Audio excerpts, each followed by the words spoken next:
O'Neill, 2 L's. I serve the SGC under a General Hammond. We're explorers. You see, we're from another planet. The unstable vortex of a forming wormhole. Kawoosh. Indeed. Hello and welcome back to the Kawoosh podcast. I'm your host Arne. I'm joined as always by my lovely host Evie. Am I lovely today? You are so lovely today. And the order of the episodes on our DVD keeps throwing us for a loop because I think what did we say last time? Holiday or something else? Holiday, because I scratched it out.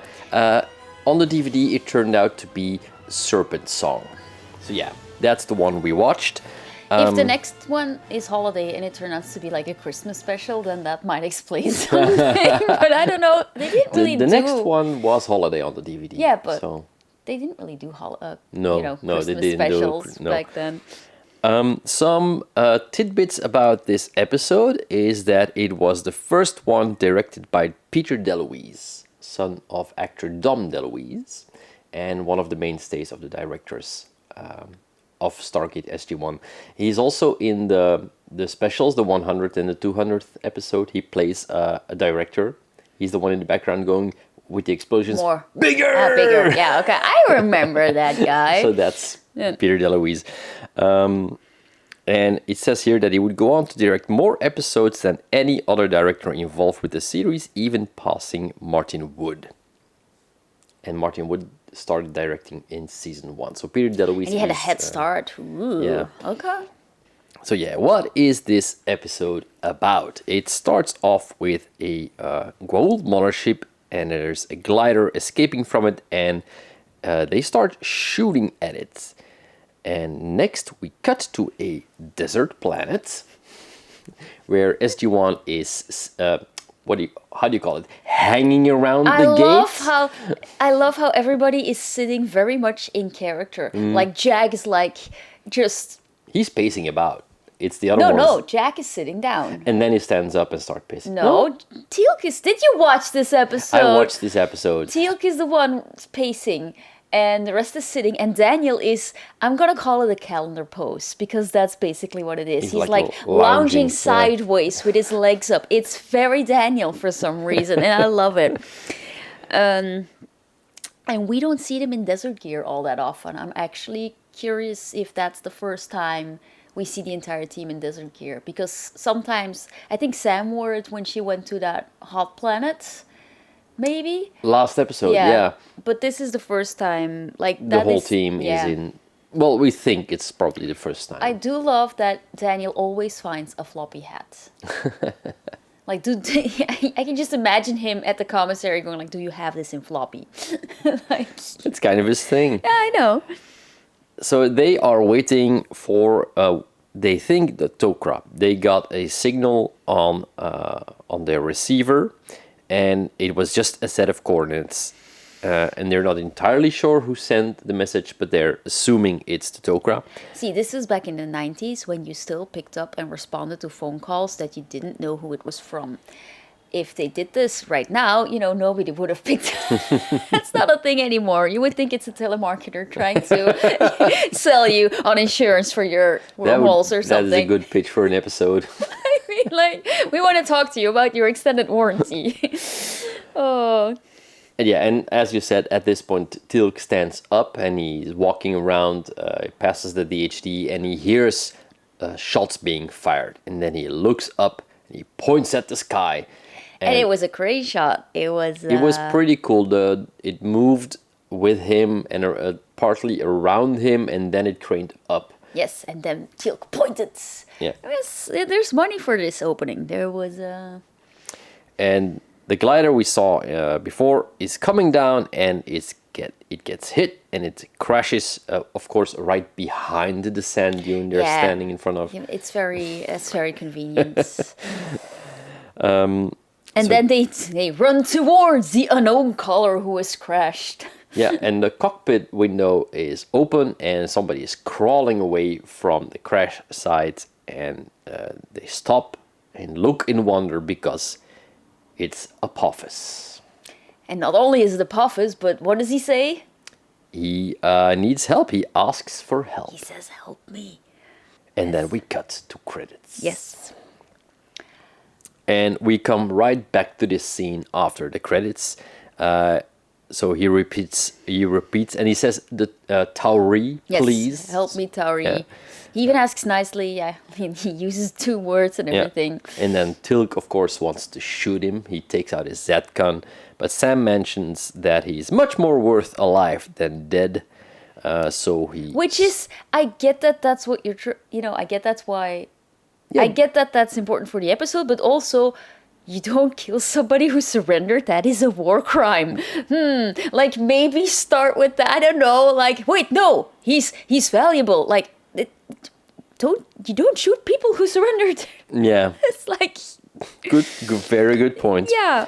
Tilk stows it away again, and at that point, like a bunch of gliders come down from space into the sky. It's actually pretty impressive. There's like a lot of them. Yeah, They and fill it's the still, sky. and it still holds up. Like Yeah. it looks a little bit dated, but not, not Didn't in a bad. it didn't stand out to me. No. Like it's well done. It's of course CGI. They start circling the gate, and then of course SG-1 starts shooting back at them while they retreat. Which, like, that's like, Yeah, and then one of the ships hovers in front of the Stargate, and Jack fires at it while stepping backwards through the wormhole. And when he gets to the other side, he steps out, and the iris closes right behind him. So, pretty cool. yeah. Like, he's showing off. Yeah, but also, that means somebody is at the button waiting for him to step through. What happens if you push it too fast? Then you hear bang, and there's nothing left I just but wonder atoms. if there's like a sensor that refuses to have it closed when matter is passing through it. No, I don't think so. No, because So later on in the episode, they close it, and you hear bangs of Well, yeah, no, things. but once it's closed, but like, is it like a subway door? Like when it closes, I think when and they it just push the opens button, again. if you're not through your atoms. So yeah, they are putting Apophis on a stretcher, and And can I just make a minor complaint here? Every time somebody is wounded and they bring them to the Stargate, they just the setup they have with the ramp and stuff, it's not very well, placed for things like that, because every time they put them on a stretcher, they put someone on a stretcher, they never put them on correctly. They always have to like catch the person and drag them off the ramp, and I don't know, it annoys me. but you need to go up to be able to I step know, through. but it, also so- the doctor is literally holding his head up to say he needs medical attention. He needs to be flat on his back, doctor. What are you doing? Like, hey, look, it's Apophis. Like, we know. Like I don't know. what stood out a little bit was the fact that he's already at the bottom of the ramp, and you would expect maybe there's not that much time that has passed. So even if there was a stretcher ready, which is of course weird because they don't know that there's it was an unscheduled Yeah, but- callback. but you don't have a stretcher at the maybe Maybe. they do, but even then you would expect it to be at the top of the ramp, not at the bottom of the We've ramp. never But seen a this stretcher at the is- top of the ramp. No, and this is nitpicking. This is Maybe just a one time they stupid did it, detail. but then the stretcher and went it rolled whee! out. And then we're like, new rule, the stretcher stays down here. Like maybe that. Siler. You just know it was Siler. Yeah, but he's asking for sanctuary, and he demands sanctuary. And so this bugged the crap out of me. He demands Shalma. Is that what he says? I think so. I didn't write down. And the- everybody looks at Daniel for a translation when Teal'c is right there. Mm-hmm. It's Teal'c's Yeah. language. Like, what are they doing? yeah. Like, But Hammond tells him he's not in a position to demand anything, and then Dr. Fraser tells him off because Apophis is in no state, he's not worth anything if she is not allowed to help him, basically. So they take him away. And then later, overlooking the med bay, the doctor is taking a scan of Apophis, and apparently he's been tortured so heavily that the gold inside has lesions, and she's not sure if she can treat it. Like, she can treat the human part of him, but maybe not the gold, and he's basically dying. And then Sam has some flashbacks to the hand device that they use to torture people, and she tells the doctor that this is probably what was used to do this, because its main main use is to torture and to execute. Yeah, and when she gets the flashback, she comes out of it kind of shook. Yeah. And then Jack uses... I always love when Jack uses Sam's first name when he worries about her. That was just like a nice moment. He's like, Sam. Then we cut to the briefing room where Sam is telling them that this device is not meant for the extraction of information, it's just for execution.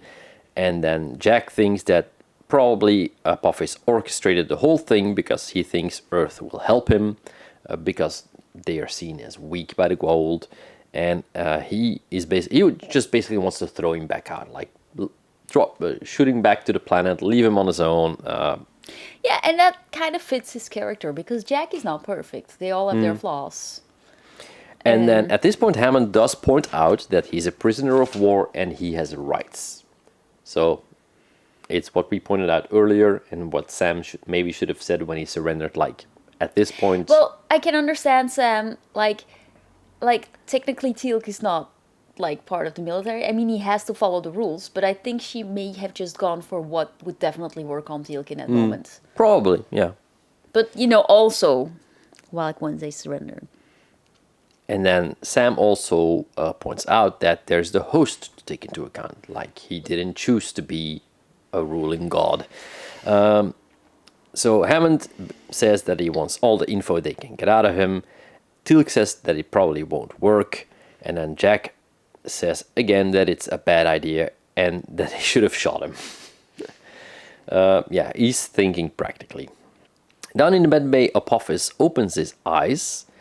Jack is looking in from the little room that's looking down into the medbay, and he warns the doctor not to get too close, that he's awake. And Dr. Fraser walks up to Apophis and he whispers something, and he asks for Jack to join him by name. So Jack goes down there, and Apophis tells him that he is dying and it is his doing. Well, not directly, of course, but because of all the stuff that SG-1 did, he lost power and he's now being attacked. So Jack asks, "What do you want?" And he says, "To live."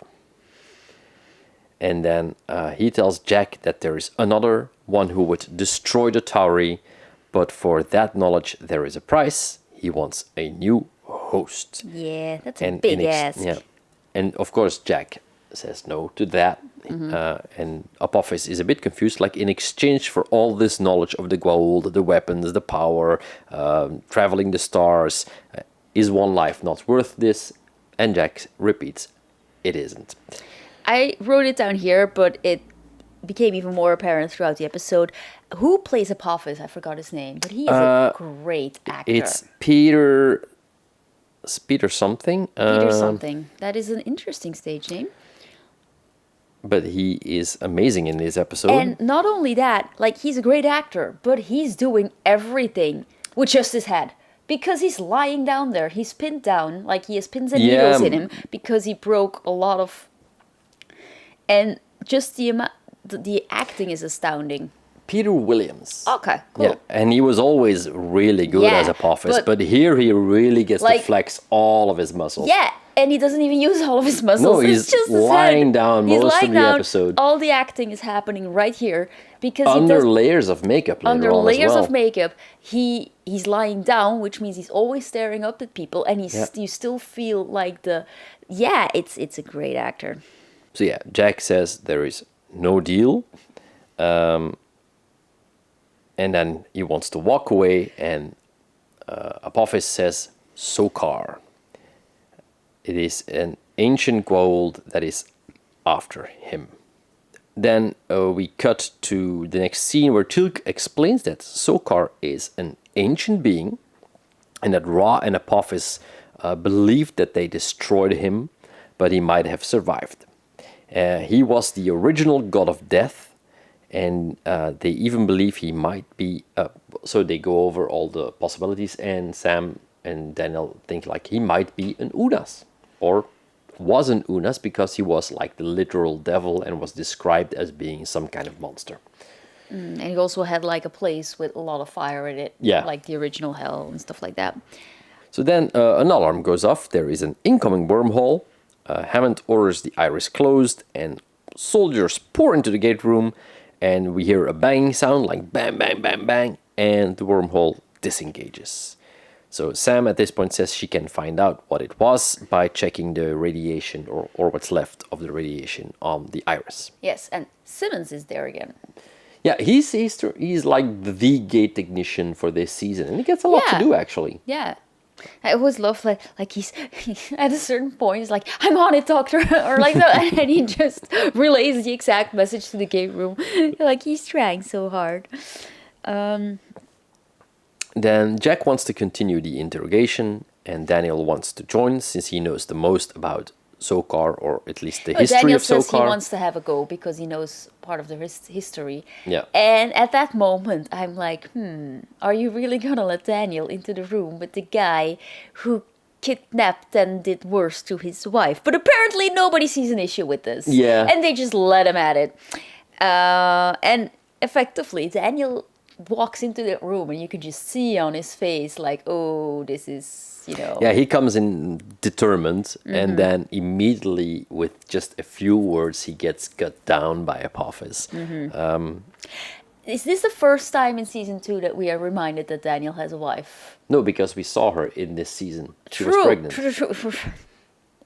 Right. Yes, and that is something that comes up in this I know, scene. but it's just like, remember last episode when he said this is the most important thing we've ever done? And Oh, like yeah. suddenly he's like, I have a wife. Like, oh right, thank you for reminding us, Daniel. And I love, like, letting Daniel in the room was a bad idea, but the actor is playing it so well. Oh, Like he both can of them. be, Like, he can be very it's- intimidating. yeah, like he comes in and he thinks that he has the upper hand, and then immediately Apophis like calls him by his name, and so he's immediately taken aback by this. Like, he knows me. Of course, he knows Daniel Yeah. because of Amonet, because Yeah. of Share. So he tells Daniel to come closer, and he says that they both know Amonet, his queen, and Apophis says that he loved her. So he's immediately trying to play Daniel's emotions. And it works because Daniel totally tries to one-up him by going like, Yeah. I know where your son is. I'm like, Daniel, don't, you Which idiot. is very dumb, of course. Oh, he's such an idiot. But that is... But it does fits- get to Apophis because Well, he's yeah. surprised, of And it course. fits the character because Daniel is a very emotional being. Yeah. Like, that's normal for him. That's... I mean, it's not because I say Daniel know why that I don't appreciate the writing on Daniel. It's just... Yeah, and so the ruse worked because Apophis believed that it was taken by her, and Daniel says no, he was taken by me.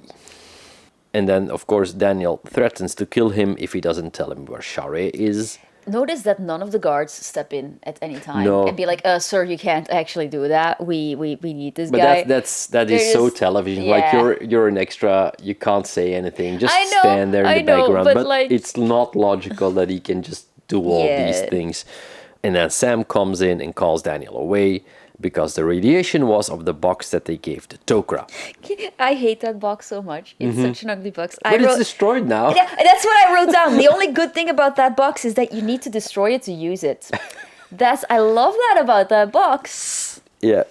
Which is a bit of a design flaw, No, but they no, fix I it by don't- the end of the episode. Oh man, no. No, I mean, they gave... They don't need the box anymore. No, they That's don't. right. Yeah. Good. I don't want to see that box ever again. So ugly. So there's another gate activation. Hammond isn't sure, but the others tell them that it will be the Tok'ra, so he opens the shield, and then 3 of the Tok'ra step through, and in the lead is Martouf. And he says he brings a word of warning because they know about Apophis, and they say they have to return him to the planet where they took him from immediately. And then we have a quick cutaway shot of Teal'c in the observation room, watching Apophis, looking down on him. The Tok'ra are in the briefing room, and they're telling them that they weren't the ones who sent the signal with the coordinates. Martouf is also a bit confused why Apophis would choose to come to Earth. And then Jack says, like, he's going down and he wants to take Earth with him. So it's all being orchestrated. Actually, like, no matter how it turns out, Apophis kind of wins if they In don't his head, play. yes, If yeah. they don't play along, he's having the upper hand. So Martouf tells them to bring Apophis back because Sokar will come and wipe them out. And then Hammond wants to know what happens if they hand him over, and Martouf says then he will die eventually. The doctor says that will happen anyway. He's aging rapidly without his sarcophagus, and he will die soon. Why is the doctor in there? She should be taking care of her I am very patients. confused about. I can feel that they don't really know what to do with her character, and they're trying to make her Especially more. in this one, and they're because trying to make her more important. But she's in meetings that she shouldn't be in. There's another meeting before this one where she just comes in to say something that's important, but that could have been just a file. They could have just put a file on the desk and be like, "This is what the doctor said." She didn't have to be here. Again, now she doesn't really have any say in this. So why is she there? But that's the problem, and that's Yeah. that's one of my remarks on this whole episode. Like, you have something that she can do. She has a clear function. Her responsibility is taking care of her patient, whoever he is, and she gets no chance to really play this out. She can give some. Sometimes she will say something, but like, she doesn't really. She's not a part of the discussion. That's what bugs me. Like, she should be actually putting her foot down. She is actually, because he's her patient, she's in control, and she's not. She's not written that way, but she should be the one who has the last say in some it of these feels like things. someone in the middle. Either she should be in control, Yeah. or she should not be in the meeting Exactly. at all. Like, Exactly. but they're Like- not. Like, Yeah. either she shouldn't be there and you work around it, or she should be there and she should be given more responsibility. But this is like neither. It kind of feels like me, but I could totally be wrong. It feels like the actor was like, "Hey, I'm kind of bored. You have me on the payroll anyway. Can I please have some more lines, please?" And then they gave them to her, but they didn't really know a good way to do it. That's or kind of what it they feels like. were like, "Oh, we have her, so we should use her," especially in this Yeah. case. But then they didn't go all the way with her, because this is like one of these things. She should be like one of the main characters of this episode. Yeah. She should be the civilian telling them like, "No, you can't do this, you can't do this. She's under my protection." Like, I don't know, but it's not. Did you just say Ale? Allee, yes, allee. Very Belgian thing to say. Anyway, at this point, Lantash, the Tok'ra inside of Martouf, gets very angry, and he calls them foolish for what they are trying to achieve. And then, in the end, Martouf apologizes for this. Shout out to that actor, by the way, because Lantash and Martouf have completely different mimicry. Yeah. It is very, very nice to watch because they're Yeah, Martouf is very gentle and it's always Yeah. soft-spoken. And when he switches to Lantash, it's very he's intense. But it's not just and very direct. And it's not just a different emotion. It is a different emotion that leads, but it's just Yeah, and it's not different just use of because they face. change his Yeah. voice. He No. speaks differently and he Yeah. acts differently, which is really cool. Yeah, it's- like there's a definite switch there. Yeah, very well cool. done. Yeah. Then in the med bay, the doctor is giving Apophis something for the pain. Martouf does not understand this, and he says that he is their enemy. The doctor says, "No, he's my patient." Hey, look at that. This kind of stuff is what she should be doing, and like pushing back on all these things. Mm-hmm. Then Apophis starts calling out for Amunet. He's in pain. He cries, and then suddenly his voice changes. Like the distortion falls away, and he's speaking, crying in ancient Egyptian. "We met the host." That moment gave Yeah. me chills. Yeah, Because because- immediately there's a human in that bed. Yeah, and he's scared. and he is scared, and he's in pain, and he's in a strange environment, and it's just I felt for him. yeah. This that was really, really cool. Jack asks Daniel to talk to him. And at this point, he's like, "I'm not sure what to say." And like, I get it. But also, Daniel, you But al- always know what to say. yeah. So what is this? And Suddenly, you should be the first one to be like, "This is the host. It's not." yeah. the- This is what your wife is going through. Exactly. So why aren't you? And then it does switch eventually. Yeah, but that it- was a very weird line. Yeah. Just I think there. they were trying to keep him back a little bit because later on, it will be a really nice moment when he does talk to him. But yeah. There is another gate activation. I wrote down busy days at the base. Yeah. It's like one alarm after another. They close the iris, soldiers are there, and there's some banging against the iris, and it suddenly stops. And then the iris starts glowing, and something seems to be appearing in the air in front of it. And then Sam gives this very convoluted explanation that there's like a micron of space, and then the Tok'ra be like, that's enough for matter to materialize. And it's a very complicated explanation to just say like, they can project an image, which, okay, I can maybe sort of buy that, like heat and energy. Where's the sound coming from? Which sound? The face talks. Oh, yeah, It's like people of the Tauri or whatever. Like, where's the sound coming from? Sound goes in waves. Yeah, but radio waves can come through. Through the iris as well? Yeah, of course, because they can close the iris and have a conversation. Because if I try to make a phone call in a bunker, it's just not going through. Have you ever tried talking on a walkie-talkie in a bunker behind the corner? Yes. Like, it's just gone. Like, you have to position someone at every corner to just keep talking to each other. Like, but that is just typically me. Okay, I can deal with the sci-fi and the parasite talking through you through the brain. But where's the sound coming from? like what am I even on about? It's also kind of funny that, like you said, they have this whole explanation because, of course, we know that the iris is so close to the event horizon that you can't materialize. That's the whole point of it. And now they have to explain something to make it differently. Like, but in this particle beam case, it's different. Just you only need a little bit of space, which they just needed a cool reason to have the face appear and be like, be afraid, be very afraid. Exactly. It says they have taken something that is his, and they will be destroyed for that. And the iris starts heating up. I do wonder, like, this is actually something that gives us an insight in Sokar, because he doesn't say, I will give you one chance to hand them back. It's just like, you tried to foil me, now you must die. There's no, like, hit me back in an hour, like, maybe, no, nothing, none of that. It's just basically, like, you're going to be executed. Yeah, but they want to set him up, of course, as a new big bad. So but this is a good way to do it, because they will have to be really clever to get around this.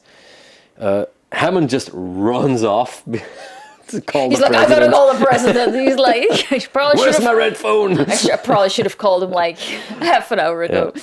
And then Sam is going to talk to Apophis. Because they all get a turn talking to Apophis. And then Teal'c is joining her. And then Sam does something very weird, and she leaves Teal'c alone in the room with him. And I'm like, it's a bit forced. Sam's smarter than that. Yeah. So it starts with Apophis immediately saying that he won't talk to the Sholva. And then Sam asks what they can do against the particle beam, and he says nothing. And it is also what Sokar used against him. So, he's like, I don't know how to fix this. They took me down with this specific weapon. And then, Sam just goes off and finds the doctor. Yeah, you can page her, you can phone her, you can send somebody else to get her. No, they needed a reason to have Teal'c alone within the room. But it felt a little convoluted. It felt... Yeah, it's like, forced. Like, we need him to be... But, like, there's... It's a disservice to Sam. She's smarter than that. Yeah, there's so many ways you can have Teal'c just walk in there. Like as if any soldier's gonna stop Teal'c if he barges in there. Yeah. Teal'c says that he waited years for this moment, that he is free, and this day, the day that Apophis dies, will be a day of celebration.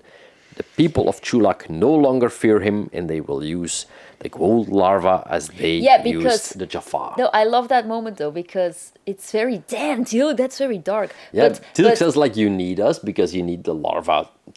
No, you mean Apophis. Apophis says you will never be free because you need our larva to survive. Even now, the larva inside of you sustains you. And Teal'c just hits him back and says, like, then we'll discard them as they grow old and you will use new ones. And you see Apophis like... What? Like, he didn't even think about that. And Teal'c is like, we will use your kind as you use ours. And then he leans over very menacingly. And kudos to the focus puller. That was not an easy shot. I tracked it, and he didn't, like, I don't know who did the focus on this show, but kudos to you, because it didn't waver. It helps that you have solid actors, though, because you can just tell that he's the kind of actor who's not gonna change stuff up. No, I think he's gonna hit his mark. Yeah. I can tell you stories about actors and marks. So Apophis tells Tilk that he will die with a smile on his lips, knowing that Tilk will die with him. And then These two do not like each other. yeah, But they play it so well. and the doctor comes in, and Tilk tells her to stay away and let Apophis suffer. But of course, she won't. And he steps away and walks out. Because, yeah, he steps actually in front of the doctor, like, don't do it. And then he thinks better of it and he walks out. And then Sam asks again about, how does your shield technology work and can we use it against this Which weapon? is kind of weird that she's asking him. I get that she wants information, but he's literally their god. Like, does your boss... Did your old boss at the company know how to patch like broadcast trucks? I don't think so. But that's actually something that later on in the series it will become clear that they are parasites also with technology. Not all the Goa'uld know what they're using or how they are using but stuff. even that, like, or how it works. I don't know how every technology works on Earth. Like, that's not... Anyway. Yeah. But actually this is just an excuse to get Sam close to him, and because he comes he lifts his head and tries to get closer because he senses that she was a host to a Goa'uld before. You know what would have worked really well? If this upsets Sam enough to walk out of the room and leave Teal'c alone with him. Exactly, because he says that she would have been a good host for or she would be a good host for Sokar's queen. That really upsets her, and if you would have just put that, and then she walks off because she needs a moment, and then Teal'c leaves her, why didn't they do that? They didn't think of it. In the gate room, Sylar is working on the gate, trying to cool it down. He's like fully suited up and... Sylar has the best job in this entire series. Like, he gets to wear funny outfits, he gets to be thrown around, he gets to carry a big-ass wrench. I mean, he's having a blast. Yeah, they are coming up on the 38-minute mark, so the gate should disengage. So the plan is to dial out before Sokar can dial back in. And the gate shuts off and they start doing it, but halfway there the gate activates again. And it's kind of a shame that with all this technology, that there's no technology the equivalent of putting the phone off the hook. That's what they're trying to do. There should be a system that you can just be like, nah, we're not feeling it today. We're not taking calls. But the only thing they have is bury the gate, which is very dramatic. But like, it does make sense. Like, they built this whole computer thing to interface with the gate. Yeah. They didn't understand it. It's years old. I know. And written like in one way. I know. And now Sam's gonna have to find something to make it work faster because Yeah, but they never even then, needed it before. there's gotta be a technique or like just a simple stupid little thing that the Asians have for like, you know what, we're just gonna turn our gate off for like a week or so and just click a button somewhere. Like maybe even hidden on the thingy, like that doesn't have you needing to bury the gate or like weld it shut or something. Moving it works, but then of course you don't have the gate anymore. Yeah.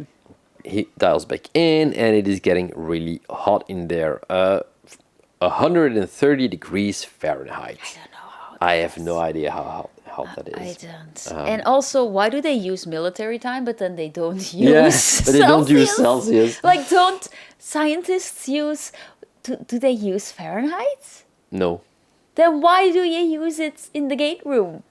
That annoys me for some reason. Martouf says that Sokar will probably come by ship to finish them off, so this is just to keep him busy. And Hammond says the president decided to stop all aid to Apophis and he wants to send him back. And then Sam is working on something to dial out faster so they are able to do this. And then Jack goes to Apophis to tell him the good news that they're sending him back. And Apophis does look shocked and starts talking into Egyptian. So Jack calls to get Jackson in there to translate. The gate is still heating up. Sam is sitting ready to dial out. Hang on, before that, like right between somewhere, like right before the scene, I think, Sam goes like, I've been working on a system on dialing out faster. And I wrote down, when, Sam? In the 21 minutes since the last dial, since you were like, oh no, we were too late, because that's literally the time frame right then. And she's sitting in this meeting. So when has she been working on it? Like she might have been toying with something on her computer. And Yeah. But back to the scene that we're in now, the aging makeup is really well done. Yeah, and he even has these lenses that he's going blind. Yeah, he's like because clouded, of his age. Yeah. And his hair's white, and it's very well done. So Daniel is translating. The host has been in a never-ending dream or nightmare, and he hoped to see his wife and kids again when he woke up. And he apparently used to be a scribe in the temple, and now he wakes up only to die again. And then Daniel talks to him to calm him, and he basically tells him that he will take care of all the funeral rites so he can return to his wife and children once he dies. Then we have Simmons. He's saying that the heat is getting to the computers and they will lose them. And then Hammond's like, he's like admonishing Sam for it, and Sam like, just another minute, sir. But what is the plan? You can't take the computers out of the room, so I'm not sure what Hammond expects to happen here. Yeah, there's like either you wait and you try, or you move the computers, and then the spaceship comes and blows up the computers. So that was kind of weird. Yeah. Apophis appears again in the host, and he wants to help them. He wants them to help him. He says he wants a host. Jack says no. And he says, I am afraid. Yeah. And then he gasps a last breath, and the gold dies while the host still lives. And then Sam manages to activate the accelerated dialing sequence. Which is basically just the same animation, but sped up. Yeah. Daniel is speaking to the host. He's going through the rites, and the gate is being dialed. So this is all cross-cutting between these scenes. And the 7 chevron locks. They open the iris. Tilk runs over to tell the rest, and he sees that Apophis is being covered up. He died. And then Tilk steps up and lifts the veil to see the face. I did feel like it's kind of disrespectful to the host, but I can understand Tilk needing to see it. Mm-hmm. Yeah. Like that visual confirmation is very important in moments like this. So I can absolutely understand it. He's also the one who carries the body up to the Stargate and then pushes it through the event horizon. I get what they were trying to do, but first of all, I know Teal'c is strong, but that's a doll. The stance was all wrong. Like, the body is literally it clearly weighed nothing. It weighed nothing, and it was very, like, rigor mortis hasn't set in yet. There's no way the body goes like this. And also, I understand that it looks very dramatic and very respectful to push the body through halfway, but it's just gonna flop and fall on the other side anyway, because it's halfway up, so why not put it down and roll it? Like, it just... Yeah, no. It did look It weird. did look silly. They do have this really cool top-down shot of the gate is in the middle of the screen. Mm-hmm. Teal'c pushes it through, and you see on the other side there's nothing there. It's like it's cool. The rest is standing there looking on. The Tok'ra are watching, and then Sam asks, "What now?" Jack says, "We'll have to wait." And then Martouf tells them that Sokar has a sarcophagus and he can revive Apophis with it and continue to torture him as long as he wishes. And I really feel like if they'd known this, they wouldn't have given the body back. Mm-hmm. And I feel like, Martouf, you're telling us now. Yeah. And it felt kind of weird to me because the Tok'ra care about the host. Yeah, that is a very good point. Right? Like, oh, they're just gonna wake him up again and just continue, torture him. Like, but the host died, and why isn't nobody concerned about giving the host peace and letting him stay dead? This feels weird. Like, because I feel like if they'd known that, then maybe they could have just taken the dead Gould out and tossed that through the gate. You need a lot less cloth for that too. Like just wrap it in a handkerchief. ending and is- just I messed up your system. The ending is a bit of having your cake and trying to eat it. Like, Yeah. they're doing a lot of stuff at once, And I understand why, because Yeah. they want to bring him back. And the actor continues to be amazing. So I'm glad they bring him back. But it felt kind of out of character for someone as the Tok'ra to be yeah, like... it's kind of cheating. It's kind of cheating. Like, because this is such a good episode, and then you're like, oh, but we don't really want to lose him. And on the other hand, it's really dark. The fact that they send Yeah. him back, and Sokar is so evil that he will bring him back to life just to torture him. but So, I like, feel- it works on that it level. works, but I feel like you could have solved that by, at some point, taking the Tok'ra out of the equation and Yeah. saying, like, you have no power here, we're gonna keep you out of this, and then only have them return at the end and be like, so what did you end up doing? This is what we did. And it's like, yeah, no, that's That not would gonna have work. solved a lot, Right? actually. Yeah. Instead of just having them stand there and be like, oh yeah, by the way, you just screwed, like, the host over. Like, that doesn't sit right with me. Yeah. So... That is a very good point. Yeah. That would have worked a lot better. Because Like- the president can very easily say, like, keep them out of it, and then they would be sidelined or something I'm also like not that. entirely sure what they were doing there. They take up a bit of screen time just explaining some stuff and then not really doing anything or contributing anything meaningful to Well, this. I think like, no, but I think they needed a plot. They needed a beat somewhere that have them like have that results in them having a direct line with the Tok'ra. And also, Yeah. since the Tok'ra are going to be more important, they need constant reminders that the Tok'ra exist, because it's not like now that you can just binge watch this. We're doing it, but you couldn't before. like, it does make sense that if you have Apophis Yeah. and you want to save him, that you would contact the Tok'ra. So like it's not unlogical. No. I think they're not used to their full potential, and like you said, they They made a could weird have choice. made some I think. really good drama with this. Like, and like you said, like Mm-hmm. say to them like, no, you don't have anything to say here, or like, I don't know. They were just standing Say around. LA again. Yeah, they were just standing around, and then like, but yeah, in the end, The other two literally just stand yeah. around. Like, why wasn't Martouf there on his own? yeah, and then Martouf gives them the coordinates that he wants to go, but of course it's not the planet where he's actually going. And I love how Martouf was like, this is the coordinates, and he types on the keyboard. Like, Martouf, I can't even figure out my own human remote control sometimes, but somehow you know how a keyboard works. they're smart. Are you implying that? No, that's actually valid. I'm not very Yeah, smart. he also apparently gives them a communication device, much like the thing that the Tollon have. It's easy. They have it in storage. They can just be like, hey, were you Yeah. using this? So they can contact the Tok'ra, and then Jack has them given a GDO. That's the thing that they use to send the code so they don't splatter against the iris, and they can use this next time they want to come. And that's the end of the episode. Yeah.